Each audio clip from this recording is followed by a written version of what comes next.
I'm not sure if there's a week that goes by I do not shed tears and prayers for everyone I know who's not saved. Wow.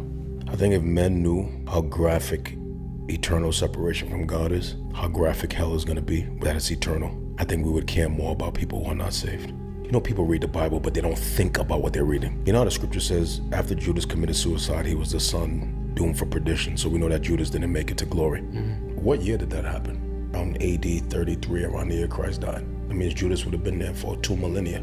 He'll be there for another 2 millennia and another 2.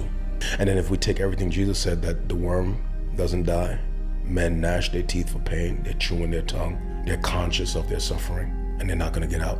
You know how tormenting it is to be in a place separated from God? Now you're separated from His grace, His love, His mercy, His blessing, glory. You're tormented. You have a body fit for destruction. Wow. You're in darkness. You feel the fire, but you're never gonna get out. There's no second chance. If a person would sit down long enough to think about the nature of that level of sentencing, they might start praying for people they know who are far away from God. Especially since we know, do you know when you're gonna die, Bryce? No. Do I know?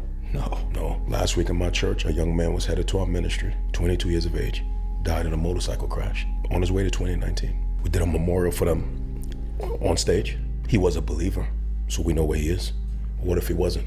He'd be right next to Judas. At 22 and not getting out. And does anybody know when their last day is? No. But you got people that hear the gospel invitation all the time and push away. I'll get right next week. How do you know you're gonna have next week? I've done funerals for teenagers, babies, adults. I've known teenagers that died in car crashes. You got plans to do stuff tomorrow? Yeah. How do we know we're gonna see tomorrow? We don't. But for you and I, we got assurance. If something happened to you tonight, you know where you're gonna be. Yeah. What about your cousin that don't know Jesus?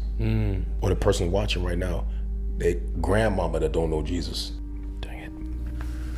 If more of us thought about what that's gonna be like for family members and friends, people at the job, people in the gym, people we say we love. If more of us thought about how horrific it's gonna be for people to die apart from Christ, we might just pray a little bit different.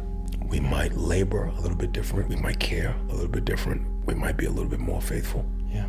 We might be a little bit more generous.